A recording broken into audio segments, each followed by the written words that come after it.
Hello, everyone, and welcome back to another episode of The Push. We are here to do the Friday Night SmackDown recap, which aired on July 5th, 2025, in Pittsburgh, Pennsylvania, and was filmed, I believe, right after Raw on Monday.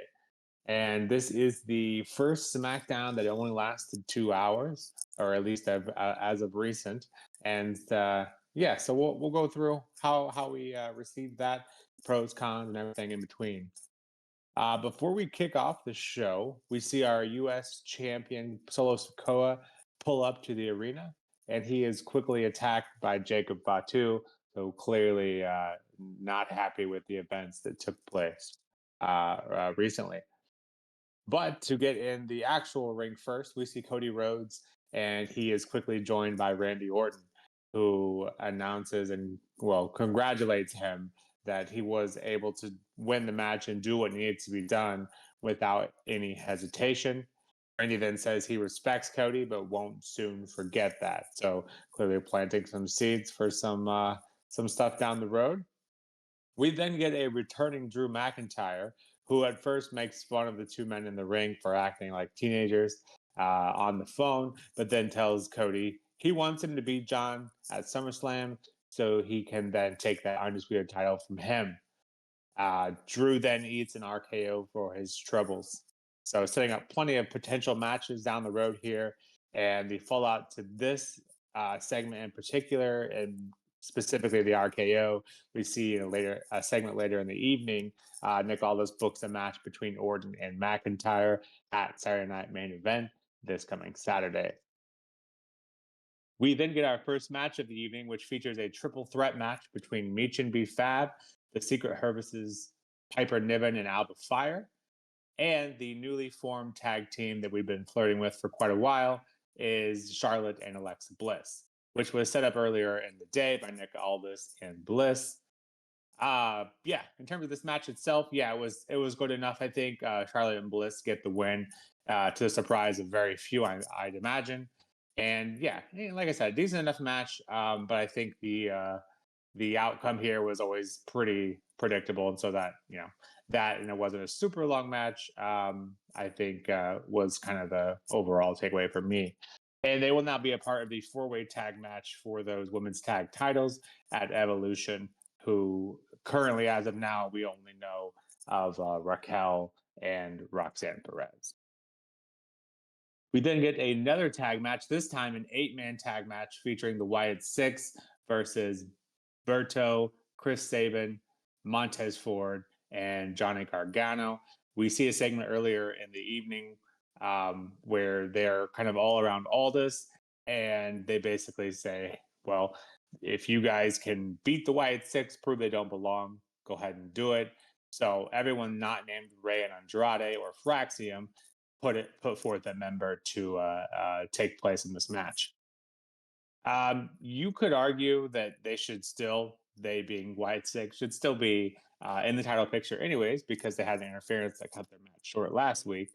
But regardless, it's clear that all these other teams don't want them in the picture, so it makes sense setting up the match. Although, that being said, with the stipulation, it is somewhat confusing simply because if they don't want them in there, then why does Johnny Gargano evade attack from Chris Sabin and essentially end up costing that team the match? And then Wyatt Six are obviously still in the title picture. Unless DIY are somehow working with Wyatt Six, this is a bit of a head scratcher, but we'll wait and see what they have in store for us going forward. This match to me felt like the first impact that the 2 hour SmackDown would have. I felt like this could have been a really good match had they gave him some time. But, we're going to see that when we get our show reduced by a third. Yeah, I think had this match been given more time, I think it would have been much better. And it was a decent match for, what we got. I just feel like it could have been that much better had we seen more time given. So potential impact, we'll never know. But for me, it kind of felt like it had that vibe. KP, lots of matchups here and impacts. What were your thoughts in the first half of SmackDown? Well, first and foremost, discussing the opening segment, great to see Drew McIntyre back. Obviously been out for a little while now. This is Saturday's main event with Damian Priest. That whole situation, thankfully, has been left in the past, and obviously that's where it needed to be left. Obviously, with Damian going on to other things at the moment. But yeah, I think with Drew coming back in here to slot on straight back in with the likes of Cody Rhodes, Randy Orton.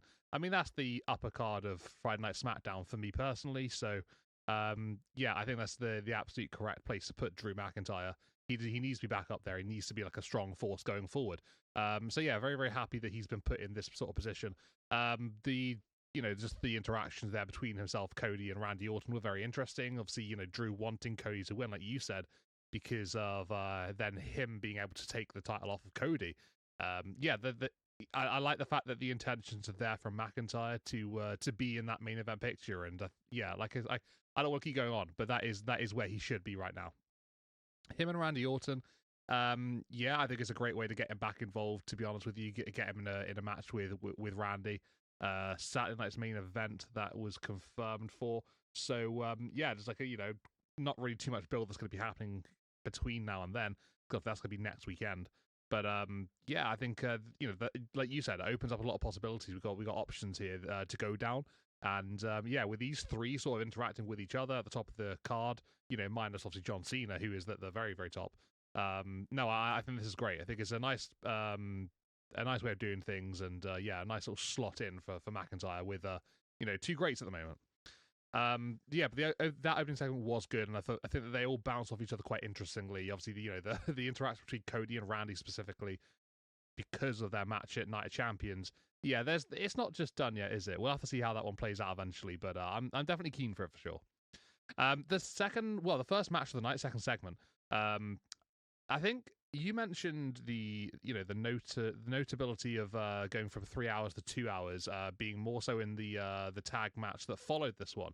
I really noticed it in this match. I thought that all 6 women just absolutely went hell leather from the very get-go. I think they were so quick and fast, and they never really slowed down from the very, very start of the match to the very, very end. It seemed like they were they were rushing ahead to get in their spots, to get in their moments, and to do what they needed to do to piece everything together. At times, I thought they were going a little bit too quick.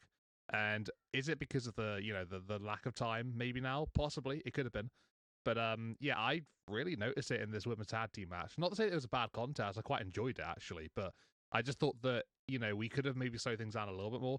But because of the time restraint, maybe we can't now, and it causes the athletes to go a bit faster and to not really take any opportunities where they can just slow down the pace a little bit. But no, I thought it was the obvious call here to have Alexa and Charlotte win. We were never really going to get the other two winning, because Alexa and Charlotte have this this story going on between the two of them at the moment, whereas the others are just sort of like, I don't know, petering for position in the division. So yeah, I mean, it makes the most sense, and obviously we'll have to see how this dynamic changes. We actually saw a hug between Charlotte and Alexa after the match. They were smiling. So yeah, I don't know whether that's whether they're actually being genuine there, but if so, then obviously that's a big progression in their current arcs at the moment. But yeah, the right call, the right winners, and a fun match, but just maybe a little too quick. That following contest between the Wyatts and one member of the other tag teams, bar Fraxium, I suppose.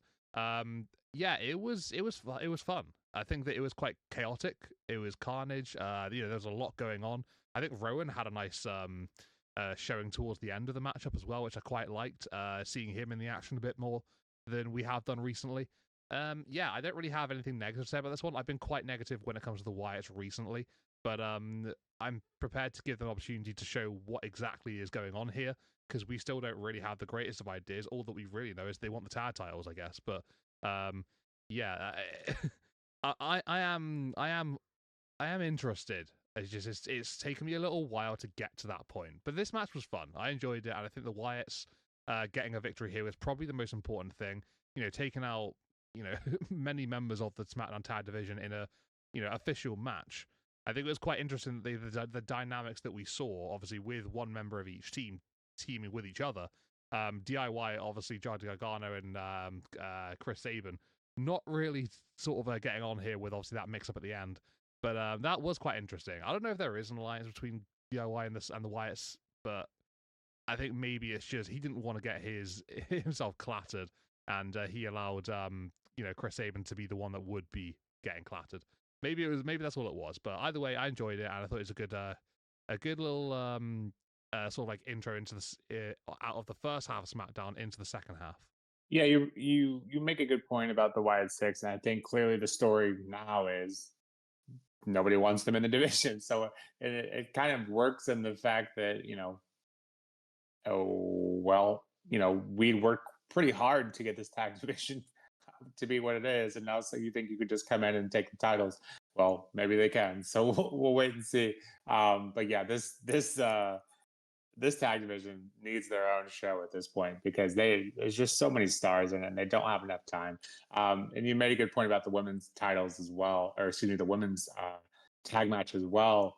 And for some reason, I just felt like that one was always going to be shorter just because of the outcome being super predictable. And so for that, some whatever reason, no logic to it, just me thinking that one wasn't as surprising to me. But regardless, yeah, seeing them on the same page and seeing Charlotte in the tag division is something new and something different. So let's move on. Before the next segment, we also see a video package from Julia. Just wanted to note that as well because since she won the title, we haven't really seen much of anything.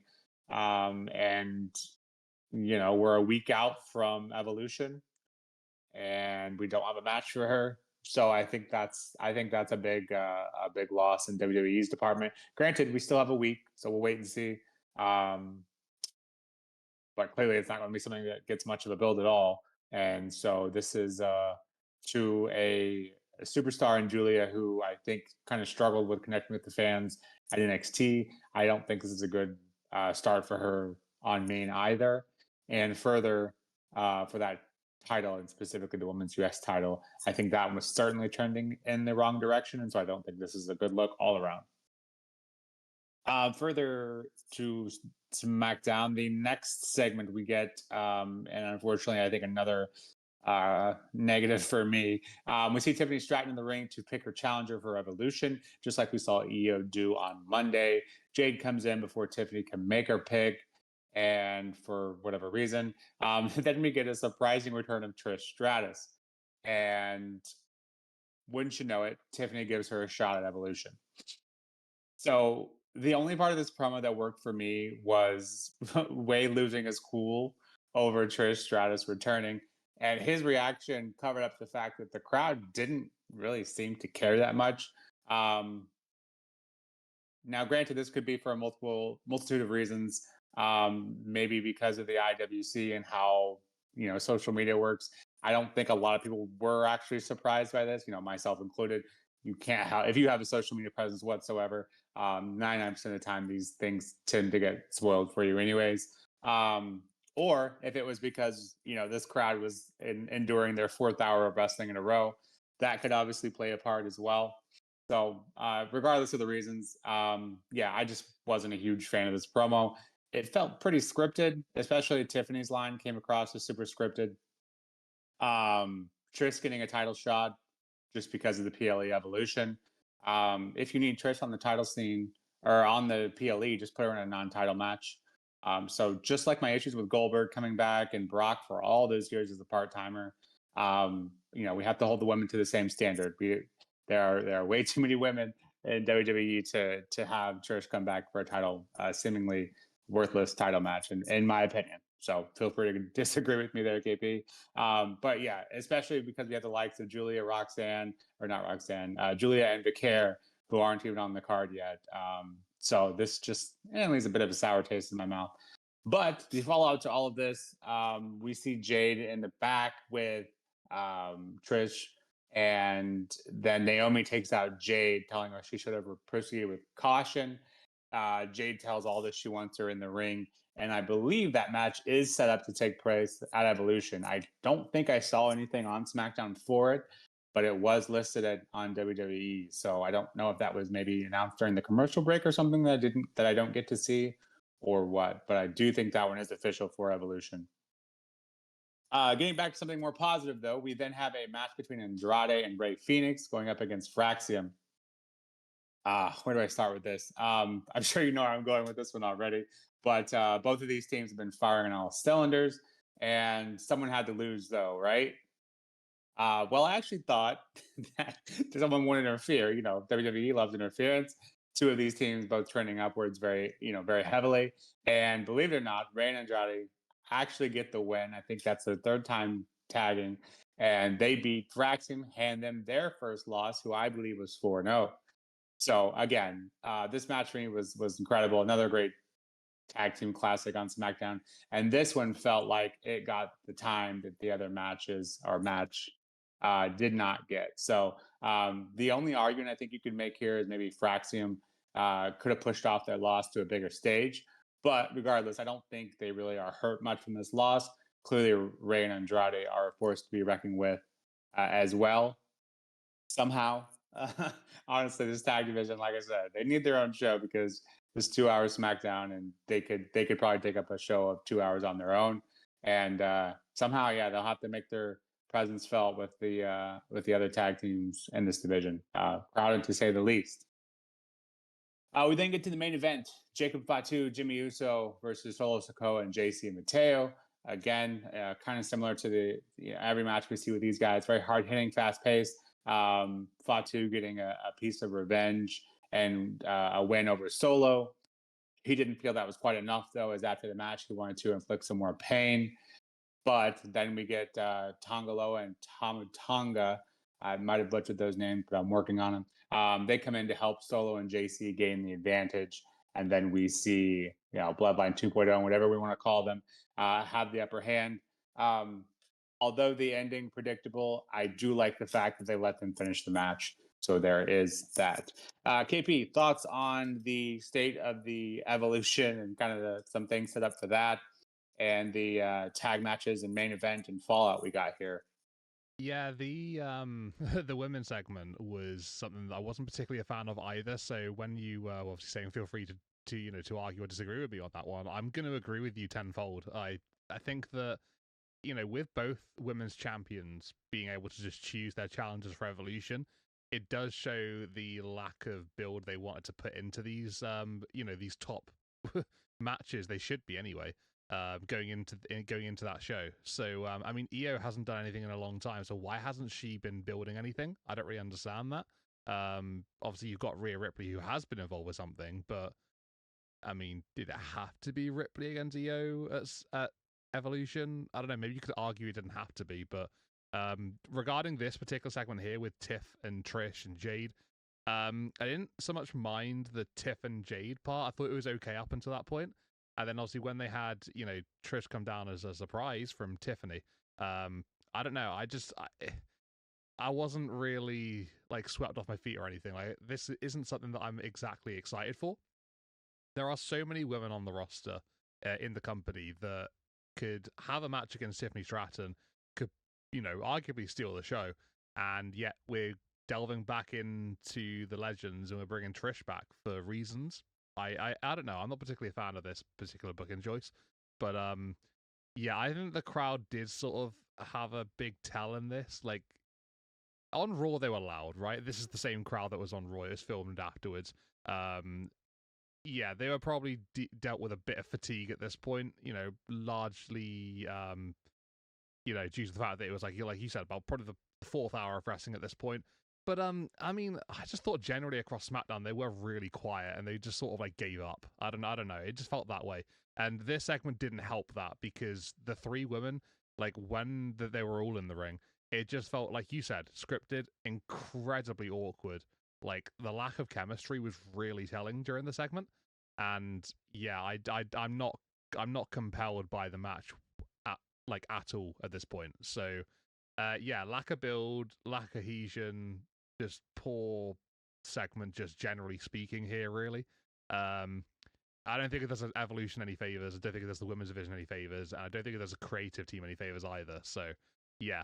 Don't want to spend too long, just dismantling the particular thing, but that's basically the majority of what I wanted to say regarding that. Then in that tag match, honestly would have liked to have seen Fraxium win. Only purely because they when they got to the main roster, they went through what every other team, I think, besides Motor City Machine Guns. I don't think they had a match against them, and they won. They except for the double disqualification, the no contest, whatever you want to call it, against the Profits. And then you just got this team of Andrade and Ray Phoenix who've only tagged together twice before this, and seemingly just sort of out of nowhere just put together because of reasons. Not going to go into that too much, but yeah, I don't know. Like, don't get me wrong, Andrade and Ray Phoenix are both incredible. I like both of them. I'm a big fan of both guys, but I just think that a tag team of Fraxium's caliber, the chemistry they had together, the cohesion, the match was incredible. The match was fantastic. I thought that both teams did phenomenally well here to put on a great showing. But I just genuinely think that this was the wrong booking choice, and I don't really see why Andrade and Ray Phoenix won. It just doesn't make any sense to me. So unless they're doing something later down the line with these guys, and I don't know, this is answered, then I don't know. I don't see why it would be, but yeah, I just think this is a really poor choice. It doesn't really make any sense, and there's no credibility here in the choice for me personally. But it was a class match, and I had a lot of fun watching it. Just a little sour taste with the result. That's all it was. And then the main event. Yeah, I this I don't know.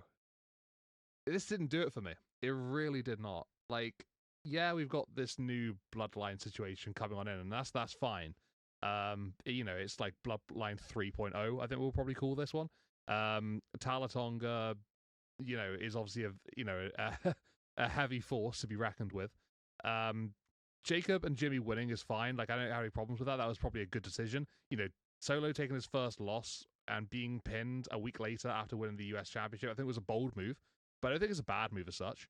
But then, yeah, afterwards with the whole destruction and whatever, yeah, we've seen this before. Yeah, it's happened a lot of times, within just Bloodline or just generally speaking at the end of a SmackDown, the table does go through.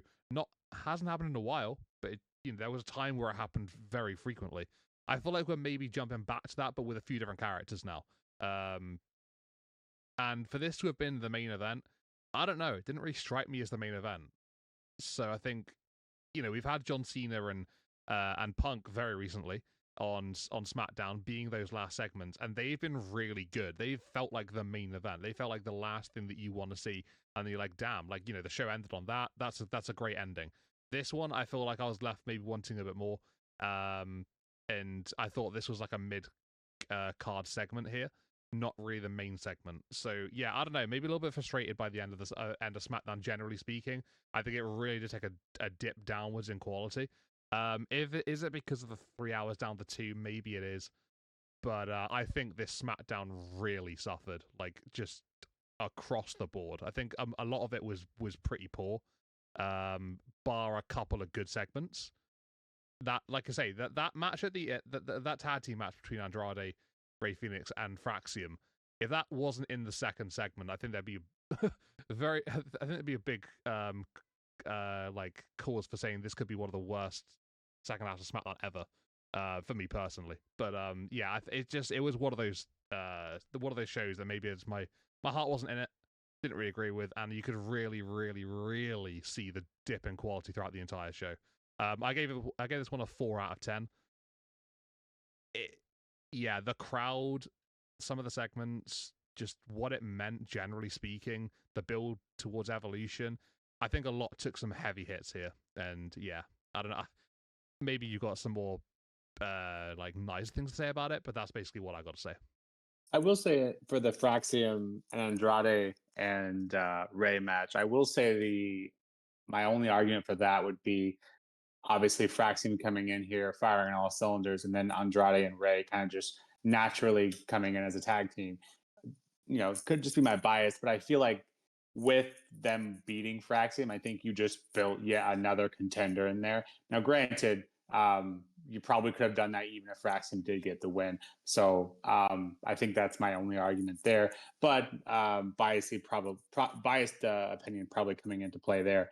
And you calling the Bloodline 3.0, me sitting here thinking, well, why 3? Realizing that technically we already had this would be the third you could argue even more than that iteration, because the bloodline has been seemingly nonstop for what feels like 10 years. I know it's not that long, but it has felt that way. It's just, I think WWE wants this bloodline to be a bigger deal than it actually is, hence why they're the main event. Um, but this is very much copy paste. And kind of as I said last week, the endings are so damn predictable. Like they need to do something different. Otherwise, I see these guys on there, and what I hate worst about most about this is Jacob and Solo are a feud that I care about, and very much like their matches are something I look forward to. But if we're doing this copy paste thing, plug and replace and keep doing that, it just I had my fill of this years ago. So I think that's an issue. So they need to change it up somehow. And yeah, unfortunately, I don't have anything more positive to add really. Outside of a few matches, even the pre-show or kind of announcements for SmackDown didn't include any matches. The only thing it included was segments, and so I think that was an issue in itself. And yeah, this was the same crowd that I started off our Raw recap with saying, hey, this crowd was really good. Coming off of the show in Saudi, this was a really good crowd and they had momentum. And then to the end of it, they're just like, oh. So I think part of that, definitely the fatigue, but part of that probably too is this is a shit show. you know? So, anyways, ending the rant in this video probably, is a little longer than it should be because of a lot of seemingly boneheaded decisions. And I think for me, the biggest takeaway being Evolution was supposed to be celebrated as a monumental new PLE for the women, and it feeling very rushed. And I think which notes a bigger problem in WWE. Too many PLEs. I think that's clear to say. And then you're sandwiching three in one weekend for crying out loud. So I think that is an issue that needs to be dealt with. I think I don't want to speak for everyone, but me personally, I'm assuming you would agree, KP, we want to see quality over quantity any day of the week. I'd rather see, 6 really, really good PLEs than 15, subpar. So that's just me. But yeah, 4 rating for SmackDown. I gave this one a 5.5, a little higher than yours. I think there were some good things here, but obviously the negatives very much outweighed the pros. I think for both of us, that has to be a low for a weekly recap show. So we have a big week ahead of us, though. Let's end this SmackDown recap. Let's try to turn things to a more positive note. Huge week in wrestling. We have obviously Raw, NXT, and SmackDown, and then we have, as we just mentioned, Evolution. We have Saturday Night Main Event, and then we have the Great American Bash NXT's PLE on Saturday as well.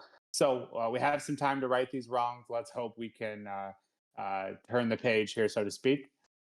But yeah, this has been The Push with Nick and KP, and we will be back for a very busy week here in WWE in just a day or so. Until next time, we'll see you then. Take care.